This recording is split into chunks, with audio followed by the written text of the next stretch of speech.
नमस्कार दोस्तों, स्वागत है आप सभी का मेरे चैनल पर। आज हम बात करेंगे उस अनोखी परंपरा की जो नेपाल की आत्मा से जुड़ी है। कुमारी, वह छोटी सी बालिका जो ईश्वर की तरह पूजी जाती है। पर कुमारी कैसे चुनी जाती है? यह प्रक्रिया जितनी पवित्र है उतनी ही कठोर और रहस्यमयी भी है। पहला कदम, परिवार का चयन। कुमारी बनने वाली बालिका अक्सर शाक्य या वज्राचार्य कुल से होती है। उसके जन्म पर ही देखा जाता है क्या उस पर किसी प्रकार का निशान या रोग है। अगर कोई दाग धब्बा, जन्मजात विकार या देह पर चोट का निशान मिलता है तो वह बालिका चयन से बाहर हो जाती है। दूसरा, 32 दिव्य लक्षणों की जांच। आंखें कमल सी, त्वचा निर्मल, आवाज कोमल, हंसने में मासूमियत, इन सब का निरीक्षण होता है। पर यह सिर्फ बाहरी नहीं, बालिका का स्वभाव भी देखा जाता है। क्या वो डरती है? क्या वो अनियंत्रित रोती है? क्या उसका मन शांत है? तीसरा, डर की परीक्षा। रात के अंधेरे में उसे राक्षसी मुखौटों, भैंसों के सिर और अजीबोगरीब दृश्यों के बीच से होकर गुजरना पड़ता है। यह देखा जाता है क्या वह बिना भय के मूर्ति के पास पहुंचती है। क्या उसकी आंखों में आश्चर्य है पर भय नहीं। जो बच्ची बिना डरे अंतिम चरण तक पहुंचती है वही चुनी जाती है कुमारी। जब घोषणा होती है नई कुमारी तो पूरा समुदाय एक साथ नतमस्तक होता है। घर पर मोहब्बत भी होती है, दायित्व भी। पर सबसे बड़ा बदलाव है बालिका का जीवन। उसके माता पिता के साथ का स्नेह सीमित हो जाता है। उसे कुमारी घर ले जाया जाता है। कुमारी घर एक सुंदर परंतु शांत मठ। यहां उसका हर दिन पूजा, ध्यान और देवी के रूप में सावधानी से बीतता है। वह बाहर कम जाती है, उसका संपर्क दुनिया से सीमित रहता है, जिससे यह विश्वास बना रहता है कि देवत्व का तेज अप्रसारित रहे। दोस्तों, यह चयन न केवल परंपरा है बल्कि एक समुदाय की भावनात्मक जिम्मेदारी भी है। हर कदम में श्रद्धा है, हर कदम में भय और हर कदम में विस्मय भी। अगले भाग में हम जानेंगे कुमारी के मठ का जीवन, उसकी सीमाएं और क्यों उसके आंसू पूरे नेपाल के लिए चेतावनी बन जाते हैं। अब हम पढ़ेंगे कुमारी के मठ का जीवन और उसके आंसुओं का रहस्य। कुमारी जब मठ में रहती है तो वह एक जीवित देवी बन चुकी होती है। उसके वस्त्र सजे होते हैं, उसके आहार, पूजा और विश्राम सब देवी की गरिमा के अनुरूप। पॉज। पर क्या आपने सोचा है उसके मन में क्या चल रहा होगा? वह एक नन्ही बालिका है पर दुनिया उसे देवी के रूप में देखती है। कुमारी का जीवन बाहर की गतिविधियों से कट जाता है। स्कूल नहीं जाती, खेल नहीं कर पाती और मित्रों के साथ बचपन के पल भी सीमित रह जाते हैं। ये सामाजिक बंधन कभी कभी उसके लिए दर्द भी बन जाते हैं, पर समुदाय इसे देवी की रक्षा मानता है। अब पहुंचते हैं उस हिस्से पर जो शायद सबसे ज्यादा रोचक और भयभीत करने वाला है, कुमारी के आंसू। नेपाल में प्राचीन विश्वास है कि कुमारी के आंसू सिर्फ आंसू नहीं, वे चेतावनी हैं। इतिहास में कई घटनाएं जुड़ी हुई हैं।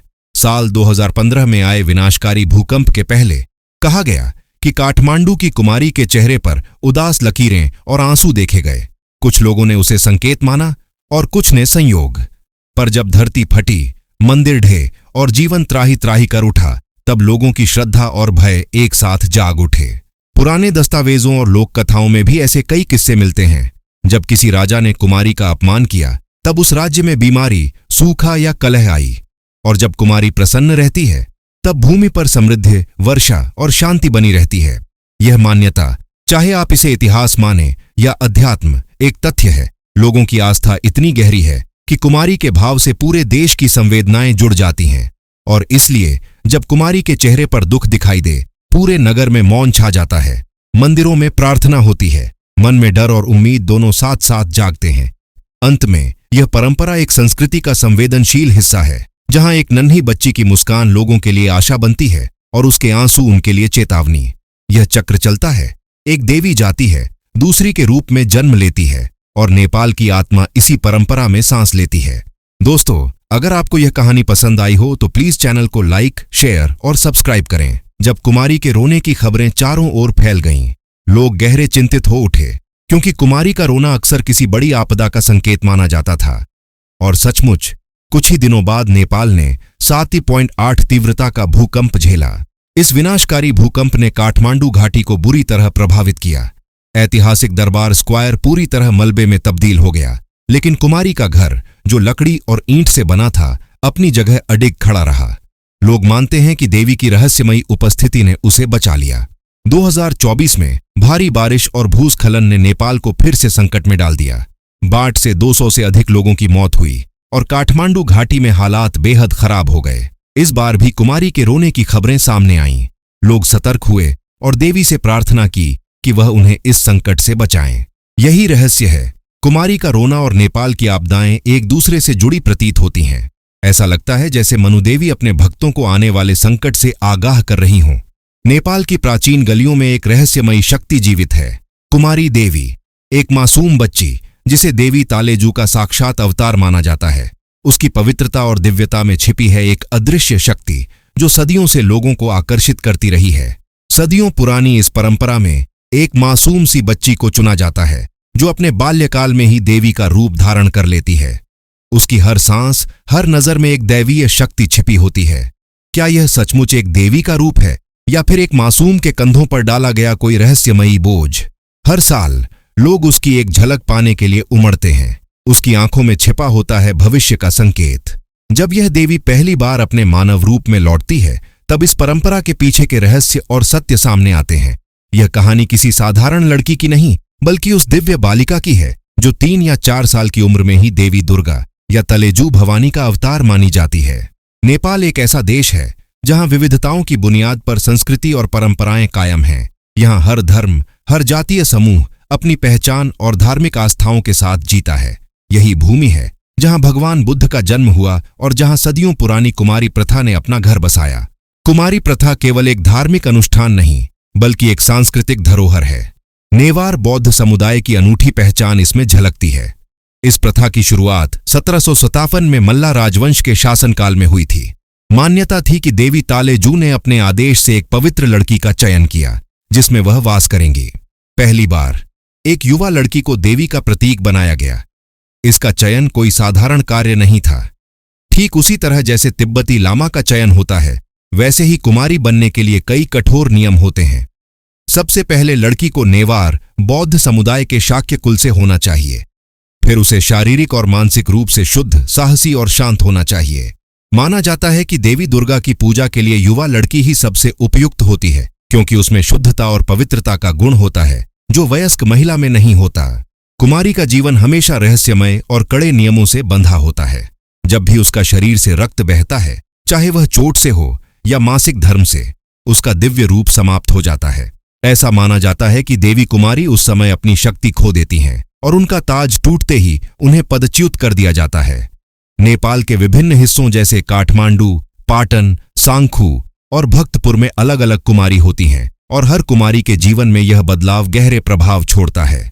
कुमारी बनने का सफर पवित्रता और शक्ति से भरा होता है, लेकिन हमेशा स्थायी नहीं होता। इंद्र जात्रा और दशईं जैसे त्योहारों के समय कुमारी अपने सर्वोच्च रूप में होती हैं। उनके हाथ में सुनहरी पालकी होती है और उनके चारों ओर भक्तों की भीड़ होती है। कुमारी का हर कदम, हर इशारा और हर दृष्टि शक्ति का प्रतीक होता है। लोग उसके इशारे के अनुसार भविष्य की घटनाओं की भविष्यवाणी करते हैं। अगर कुमारी अचानक रोती है तो यह गंभीर खतरे या मृत्यु का संकेत है। यदि प्रसाद उठाती है तो आर्थिक संकट का। ताली बजाना राजसी डर का प्रतीक है। आंखें मलना, कांपना या अचानक हंसना सभी संकेत लोगों के जीवन में आने वाली घटनाओं को दर्शाते हैं।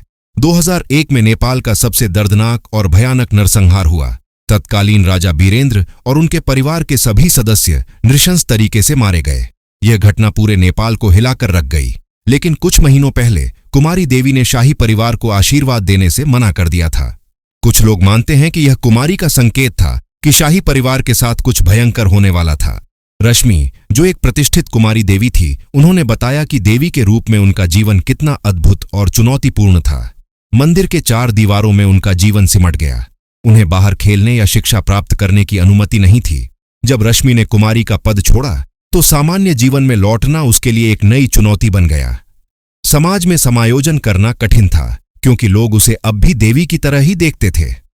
उनकी कहानी इस बात का प्रमाण है कि कुमारी देवी की भूमिका बच्चों के मानसिक और सामाजिक विकास पर गहरा प्रभाव डाल सकती है।